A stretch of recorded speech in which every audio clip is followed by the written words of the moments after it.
والمرسلين وقائد الغر المحجلين وعلى آله وصحبه الطيبين الطاهرين. اللهم لا سهل إلا ما جعلته سهلا وأنت يا حي يا قيوم تجعل الحزن إذا شئت سهلا. اللهم ارزقنا الإخلاص في النية والقول والعمل ونعوذ بك من حال أهل النار. آمين. بسم الله. قال الإمام النسفي رحمه الله تعالى: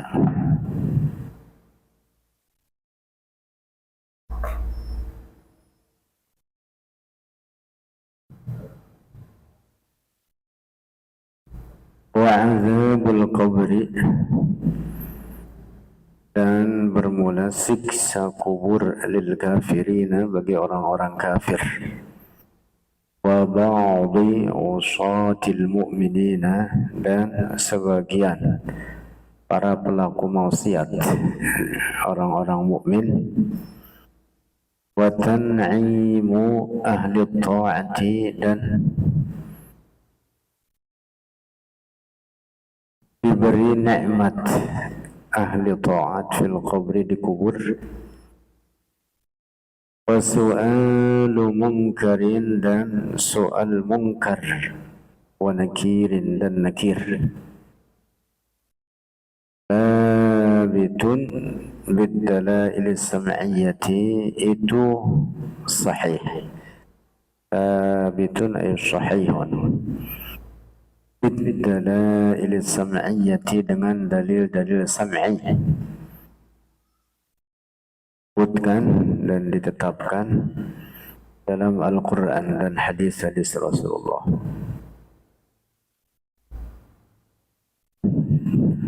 Tentang azab kubur atau siksa kubur, di antara dalil menunjukkan beradaannya adalah di dalam Al-Quran. Firman Allah: wa man a'rada an dzikri fa inna lahu ma'isyatan dhanka wa nahsyuruhu yawmal qiyamati a'ma. Qala rabbi lima hasyartani a'ma wa qad kuntu basira. Wa man a'rada an dzikri, dan siapa orang berpaling an dzikri, dari mengingatku. Makna harfiahnya itu, yang dimaksud meninggalkan kewajiban-kewajiban syara', salat 5 waktu dan lain sebagainya. Fa inna lahu ma'isyatan dhanka, maka sesungguhnya baginya kehidupan yang sempit atau kehidupan yang tersiksa. Wa nahsyuruhu yaumal qiyamati a'ma, dan akan kami giring, dihimpunkan terhadap orang tersebut di hari kiamat, a'ma, dalam keadaan buta. Yang dimaksud dalam keadaan kesulitan yang sangat. Bukan berarti buta mata sehingga tidak dapat melihat. Oleh karena nanti di akhirat ada siksaan yang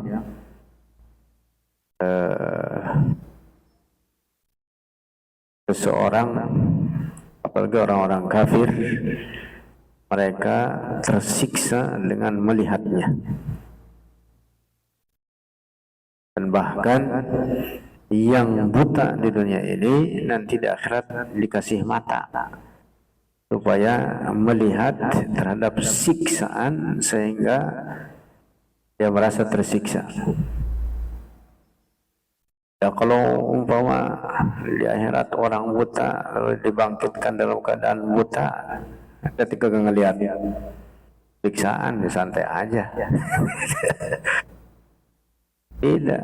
Jadi yang buta di dunia ini di akhirat kasih mata, karena di antara bentuk siksaan itu harus dilihat dengan pandangan mata.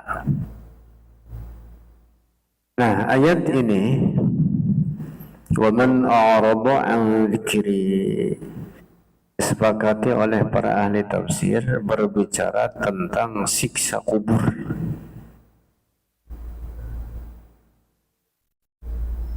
Karena itu redaksi ayatnya mengatakan وَمَنْ أَعْرَضَ عَنْ ذِكْرِي فَإِنَّ لَهُ مَعِيشَةً ضَنْكًا. Baginya siapa orang yang berpaling dari mengingatku, meninggalkan kewajiban-kewajiban syara', maka baginya kehidupan yang sempit, yang menyulitkan dan kesusahan baginya, yang dimaksud di dalam kubur. Karena itu lanjutan ayatnya mengatakan wa nahsyuruhu yaumal qiyamah, dan nanti akan dibangkitkan, digiring, dikumpulkan yaumal qiyamati a'ma, di hari kiamat dalam keadaan buta, yang dimaksud dalam keadaan tersiksa. Seperti orang buta itu tersiksa. Nah, ayat ini bukan berbicara di kehidupan dunia ini. Orang yang berpaling dari mengingat Allah atau meninggalkan kewajiban-kewajiban syara', adapun di dunia ini banyak di antara mereka, atau bahkan kebanyakan mereka, atau bahkan mungkin seluruhnya, hidup mereka pada senang, bukan lagi sempit, bukan lagi tersiksa. Kalau orang kafir pada senang nggak? Kebanyakan mereka pada senang. Atau orang yang muslim yang meninggalkan kewajiban dibanding yang rajin sholat tarawih misalkan. Biasanya ya, atau diantaranya, tentu tidak dalam makna kebanyakan atau dalam makna semua. Di antaranya ada yang senang hidupnya. Ada orang rajin ke masjid, ada orang yang kagak sholat, rezekinya luasan yang kagak sholat, tapi ngaku muslim. Tapi ngaku muslim itu dia. Senang hidupnya dia. Ini punya, itu punya, apapun dimiliki gitu. Nah, terus ini ayat apa? Waman a'rada an dzikri fa inna lahu ma'isyatan dhanka. Ayat ini bukan berbicara di kehidupan dunia ini, tetapi di dalam kubur. Demikian disepakati oleh para ahli tafsir. Sehingga ayat ini memberikan penegasan tentang adanya siksa kubur. Wajib beriman dengan adanya siksa kubur. Siapa yang mengingkarinya maka dia dihukumi kafir. Karena perkara ini mansus itu artinya tertulis secara tekstual dalam Al-Quran dan dalam hadis-hadis Nabi, termasuk daripada perkara yang ma'lum minad dini bid-darurah, diketahui dari agama dengan pasti, di mana semua orang mukmin mengetahui perkara ini. Bahkan sebagian orang-orang kafir pun mengetahui bahwa ada balasan di kubur itu. Atau paling tidak menurut dia, di kehidupan, menurut mereka, di kehidupan selanjutnya. Istilah mereka. Mereka meyakini apa yang disebut dengan karma. Balasan, kebaikan dengan kebaikan, keburukan dengan keburukan. Nah, apalagi tentu dalam agama kita, di mana hal itu tercatat dalam Al-Quran dan dalam hadis Rasulullah. Ayat lain yang menunjukkan tentang adanya siksa kubur, diantaranya firman Allah, An-naru yu'raduna 'alaiha ghuduwan wa 'ashiyya wa yawma taqumu as-sa'atu adkhilu ala fir'auna ashaddal 'adab. An-naru, neraka, yu'raduna, ditampakkan mereka orang-orang kafir, 'alaiha, atasnya an-nar, atas neraka tersebut, ghuduwan wa 'ashiyya, di pagi hari dan di sore hari. Wa yawma taqumu as-sa'atu, dan di hari terjadinya peristiwa kiamat atau di hari akhirat nanti, adkhilu, masukkanlah oleh kalian, wahai para malaikat. Ini perintahnya kepada para malaikat Allah, dari Allah, ala fir'auna, akan keluarga Fir'aun, asyaddal azab, terhadap siksaan yang paling pedih. Nah, di dalam ayat ini, sebagaimana juga disepakati para ahli tafsir, di dalamnya terdapat penegasan tentang adanya azabul kubur, siksa kubur, yang diantara bentuknya bahkan digambarkan dalam ayat ini. Firman Allah menyebutkan an-naru yu'raduna 'alaiha ghuduwan wa 'ashiyya. Bentuknya di antara sekian banyak bentuk siksa kubur, yaitu ditayangkan tempat mereka yang menjadi penghuni neraka yang akan ditempati nanti di hari kiamat. Jadi hari akhir nanti. Jadi kan di dalam kubur sekarang belum sampai kehidupan akhirat sekarang. Kiamat itu nanti. Kehidupan akhirat atau kiamat itu ya dimulai dari kebangkitan, maka disebut dengan kiamat, dari kata qoma yaqumu qiyamat, ya hari kebangkitan, yaitu dari mulai tiupan yang kedua pada asur sangkakala oleh malaikat Israfil yang menghidupkan semua yang matikan, dan dimulai dari situ. Berproses panjang, durasinya 50.000 tahun, berakhir dengan menetapnya penduduk surga di surga, penduduk neraka di neraka, di tempatnya masing-masing, dan setelah itu kekal selamanya tanpa penghabisan. Jadi proses dari kebangkitan, dari sampai menetapnya penghuni surga di surga, penghuni neraka di neraka, durasinya berapa? 50.000 tahun. Sebutkan begitu dalam Al-Quran. Firman Allah mengatakan, fi yawmin kana miqdaruhu 50,000 sanah. Masya Allah, lama betul itu. Baru kiamatnya itu. Sementara kehidupan dunia ini sebentar betul, 60, 65. Pak Guru berapa umur? Bukan 16. 64 itu lewat itu. Rasulullah 63 itu. Ayo udah. Ini sisa berapa lagi Pak Guru? Bukan nakut-nakutin, bukan. Urusan umur bisa jadi yang muda juga duluan. Dan tentu yang tua duluan, yang muda bisa duluan. Tapi kurang lebih perhitungannya begitu. Makin tua berarti makin dekat. Sisa 2 tahun dah paling. 2 tahun banyak kok dikit. Masya Allah. Kehidupan akhirat panjang betul itu. Bahkan tanpa penghabisan.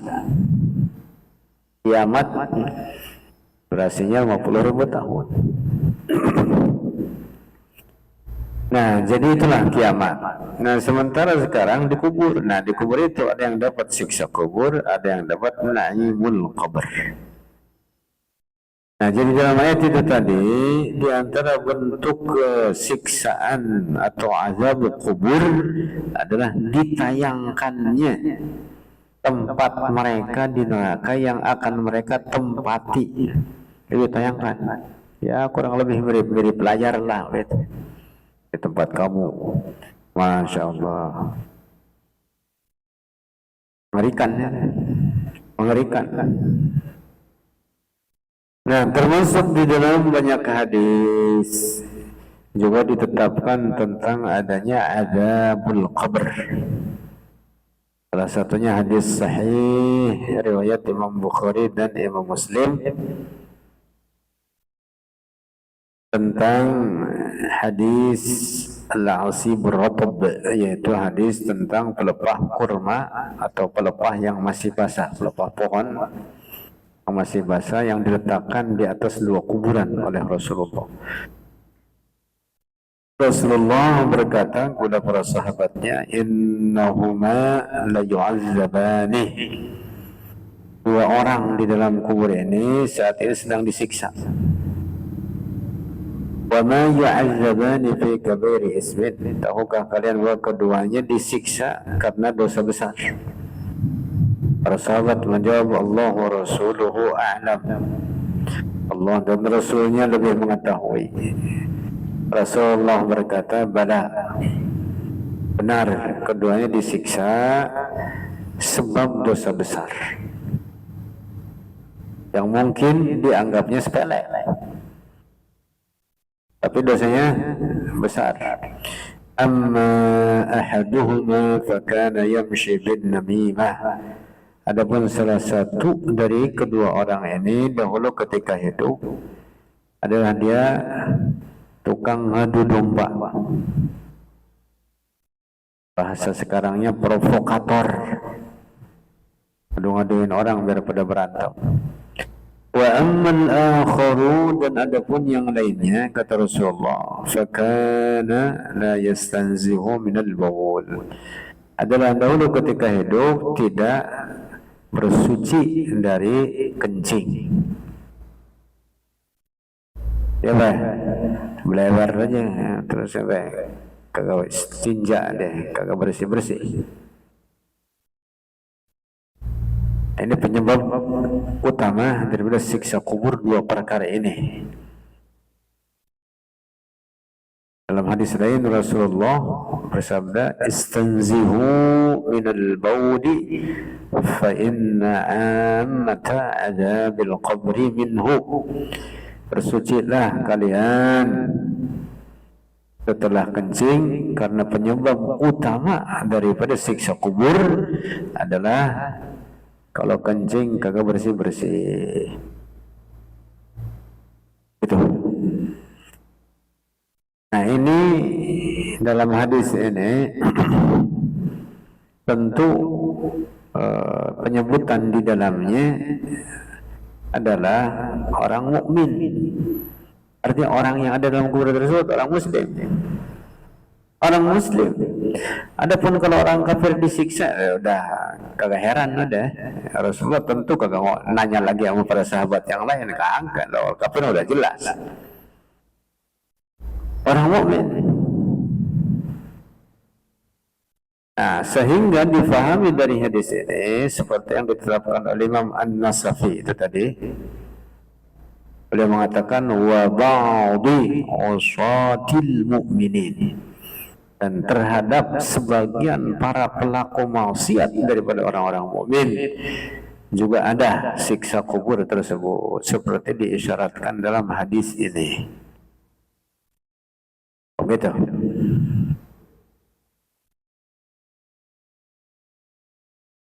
Masya Allah.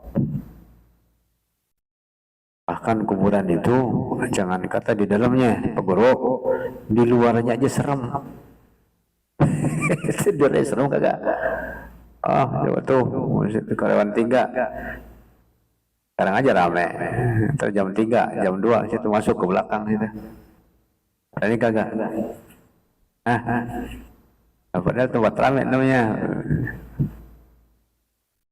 Seremnya berasa keluar. seremnya berasa keluar. Apalagi di dalamnya, bagaimana lagi itu dalamnya? Masya Allah, belum lagi siksaan di dalamnya. Mengerikan, berat. Sebutkan dalam beberapa riwayat, di antaranya apa? Tadyiqul qabr, disempitkan kuburannya. Yang terhadap orang kafir bahkan disebutkan bahwa bumi itu mendesaknya, mendesak sampai apa? Tulang rusuk si mayat tersebut sampai bersilangan gitu. Dalam riwayat hadis disebutkan hatta takhtalifa adla'uhu, hingga bersilangan oleh tulang-tulang rusuknya. Termasuk yang lainnya adalah apa? Didatangkan kepadanya hawamul ard, binatang-binatang melata yang ada di perut bumi, menggigiti dia. Termasuk didatangkan kepadanya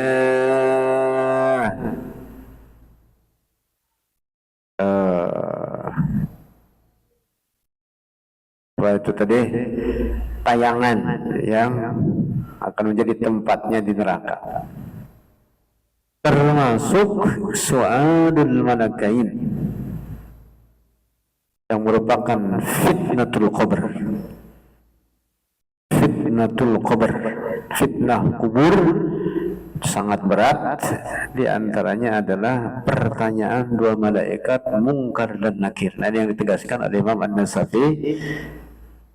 Wajib beriman dengan adanya su'alul malakaini Munkarin wa Nakir, yang itu sabitun bid-dalail sam'iyah. Nah, ini di sini ada catatan penting ini. Penting betul.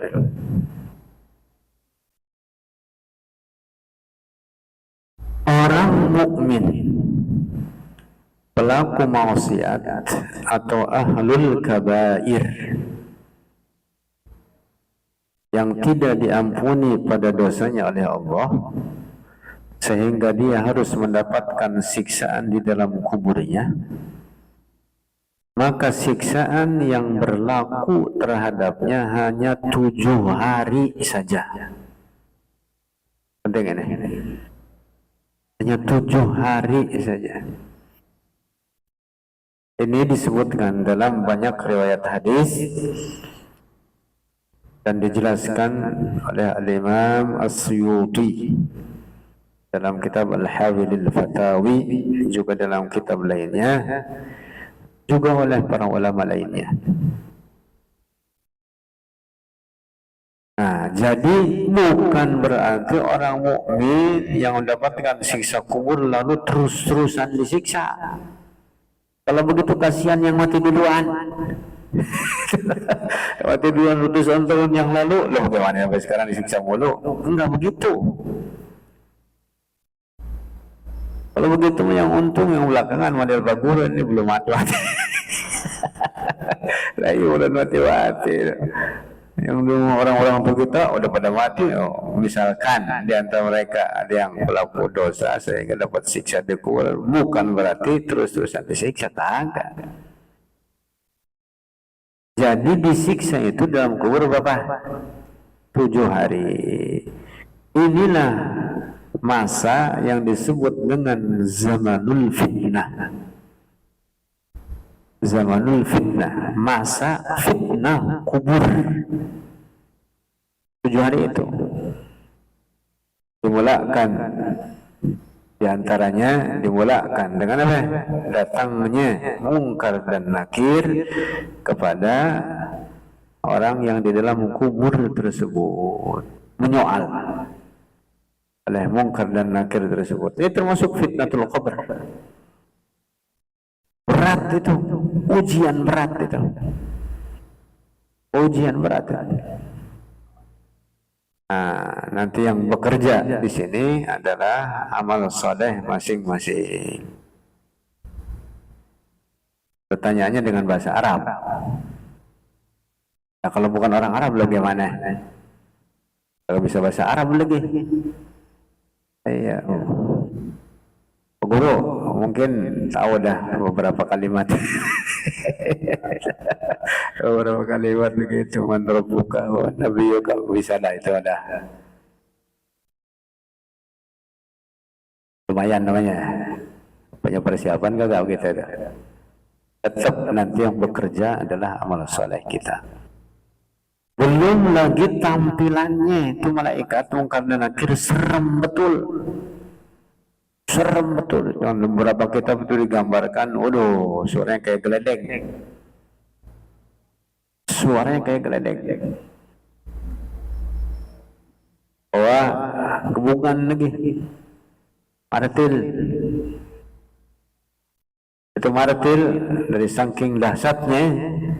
Kalau umpama digebuk sama itu martil satu gunung di muka bumi ini, maka itu gunung sebesar apapun lumer. Ada riwayat hadis yang begitu. Mutraqah min hadid, dari besi. Law duribat bihil jibalu ladzabat. Seandainya digebuk oleh itu martil yang dipegang Mungkar dan Nakir pada gunung yang ada di muka bumi ini, maka itu gunung jadi lumer. Lumer pada kayak pisau. Lumer. Bagaimana manusia kalau digebuk gunung aja digebuk lumer? Masya Allah, mengerikan ya. Zabat, sebutnya gitu lah, zabat, benar-benar akan lumer.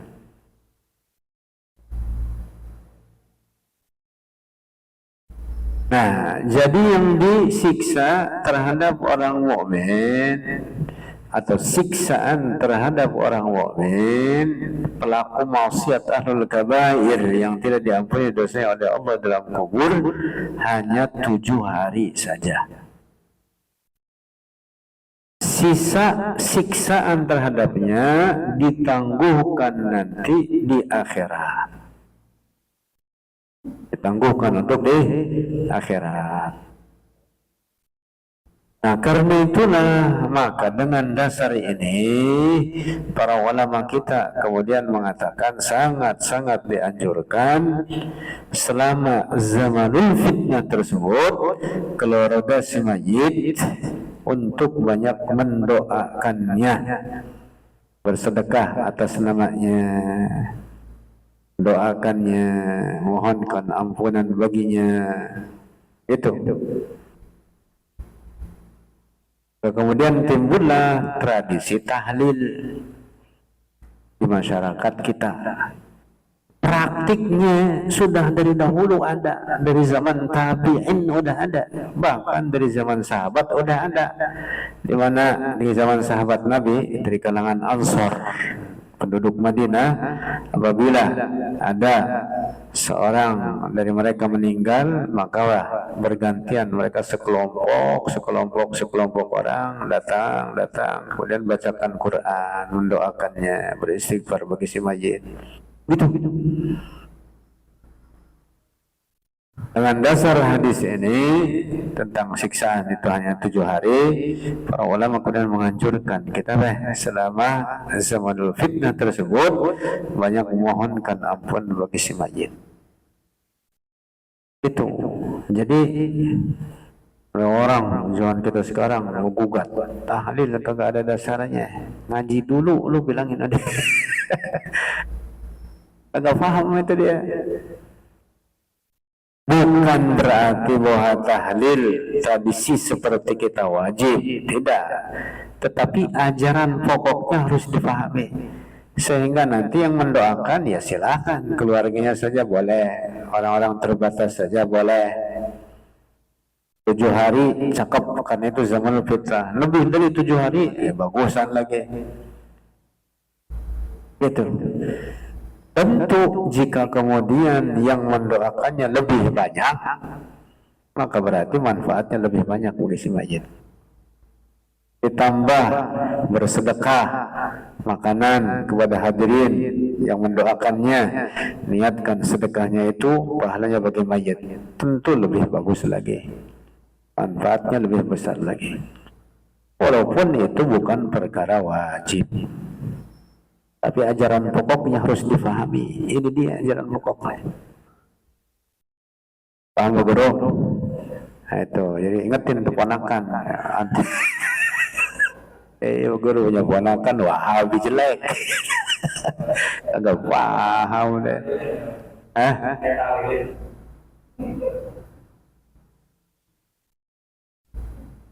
Tapi kalau dapat berkat dari tahlilan dimakan juga sama dia.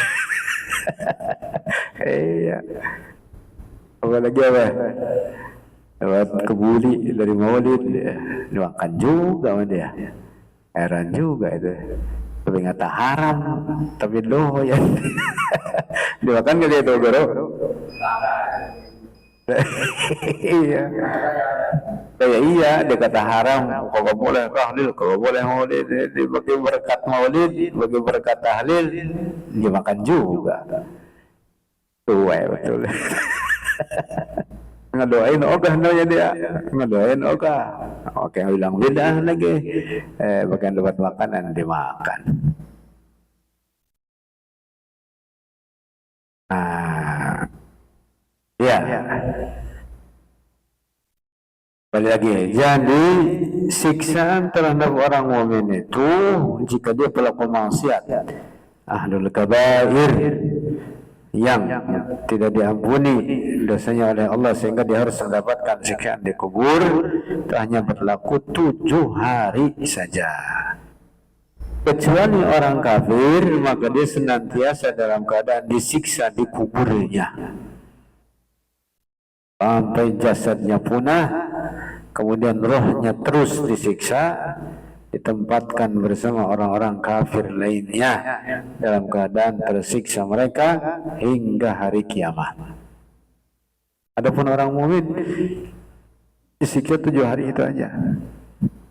Kemudian setelah itu jasadnya hancur, punah beberapa hari, kemudian ke depan jasadnya punah, hancur, makan tanah, maka rohnya kemudian dikumpulkan dengan roh mukmin lainnya. Gitu.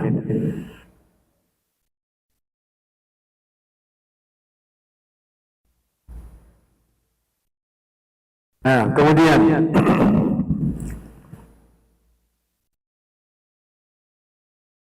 yang juga bagian penting pada bab ini terkait talqin.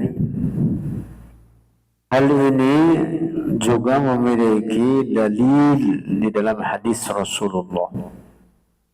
Diriwayatkan oleh banyak para ulama, di antaranya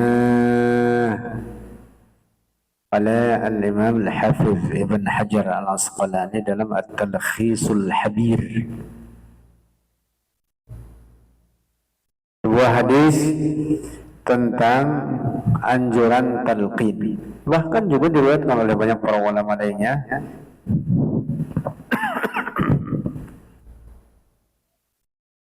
Disebutkan bahwa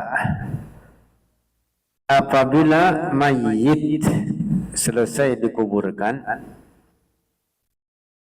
ditimbun, ditutup, sangat dianjurkan kemudian dibacakan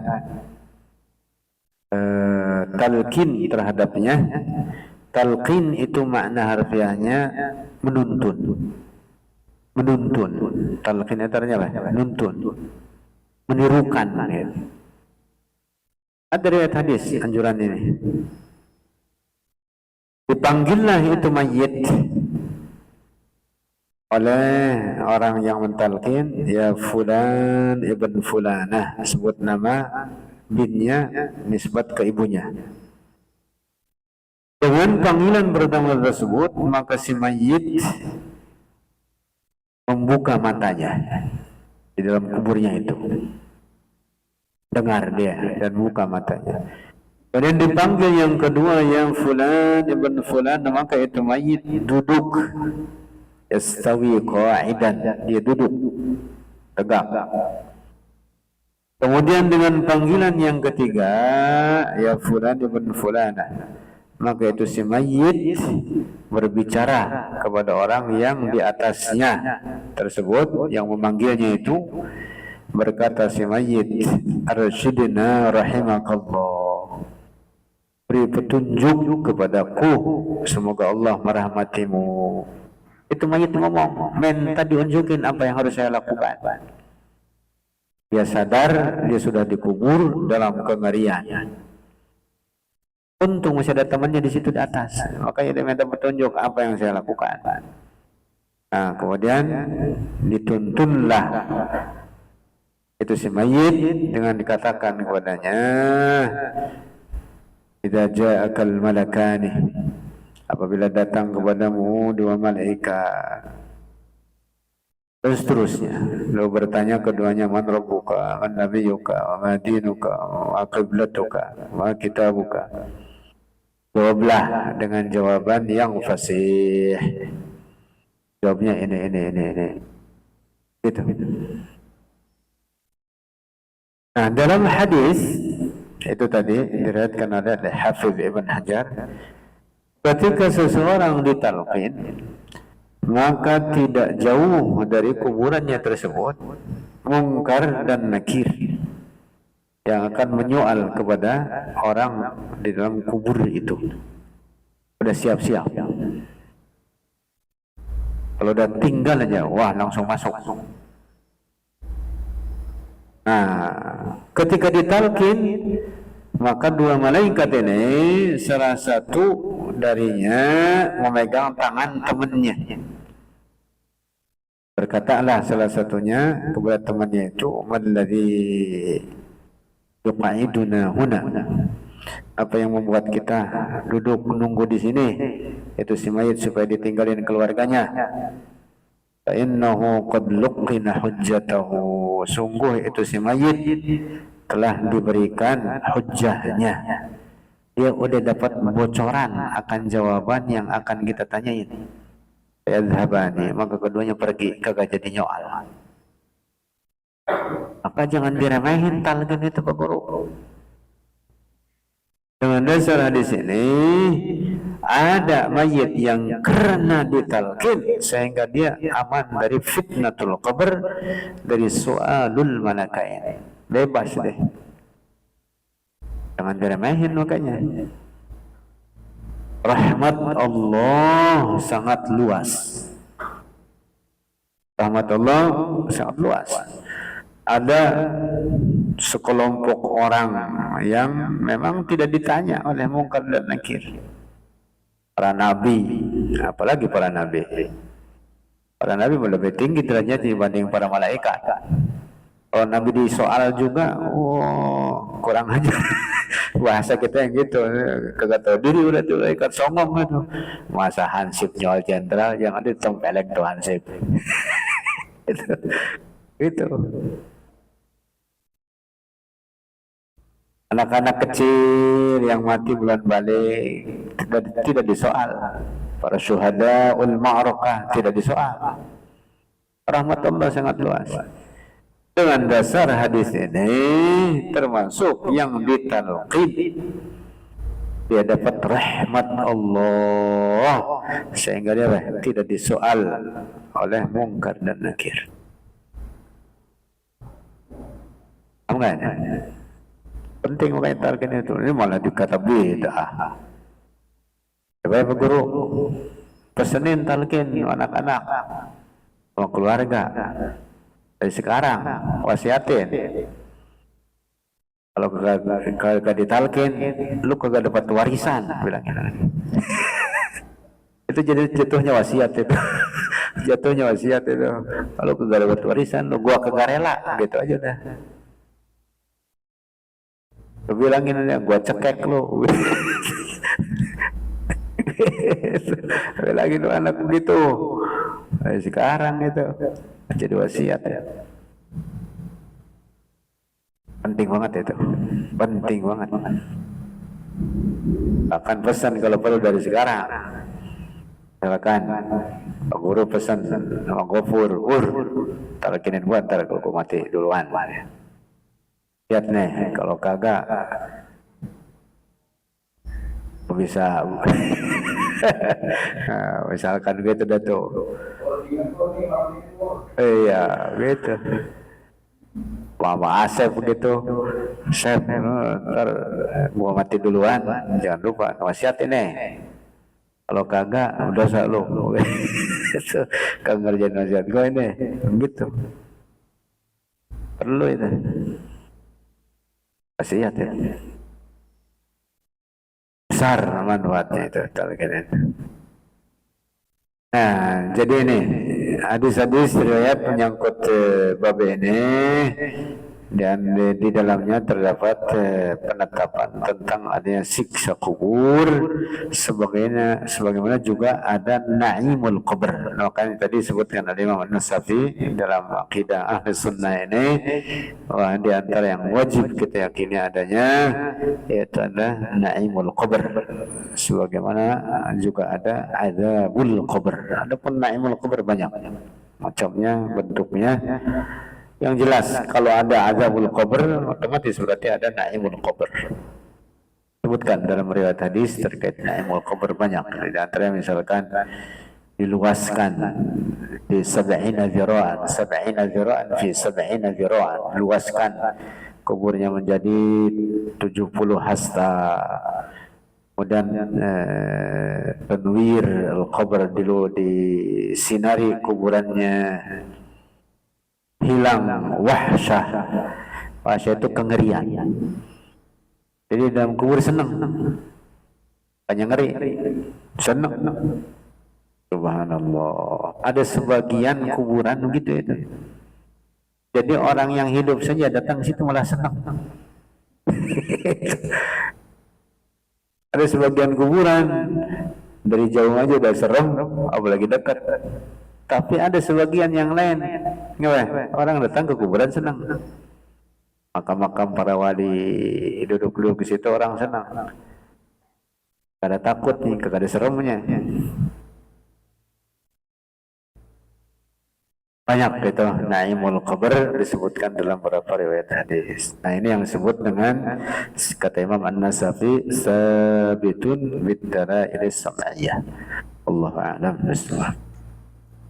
Alhamdulillah rabbil alamin wa sallallahu wasallam ala sayyidina Muhammadin wa ala alihi وصحبه أجمعين اللهم انفعنا بما علمتنا وعلمنا ما ينفعنا وارزقنا علوما علما اللهم وفقنا لما تحبه وترضاه اللهم حسن أعمالنا واختم بالصالحات أعمالنا ربنا آتنا في الدنيا حسنة وفي الآخرة حسنة وقنا عذاب النار صلى الله على سيدنا ومولانا محمد والحمد لله رب العالمين.